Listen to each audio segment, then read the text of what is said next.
Chelsea's Edouard Mendy gifted Leeds United the lead in their Premier League clash at Elland Road on Sunday afternoon. Mendy, who has been one of the best goalkeepers in the world, had a moment to forget in the 33rd minute.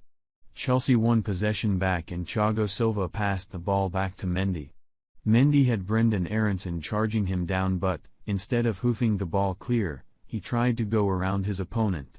That proved to be a bad mistake. Mendy was dispossessed by Aaronsen, and Leeds' summer signing had the easy task of rolling the ball into an empty net. It was a very uncharacteristic mistake from one of the best goalkeepers in the world. Things went from bad to worse for Chelsea shortly as Leeds doubled their advantage. Leeds were given a set piece in a dangerous position.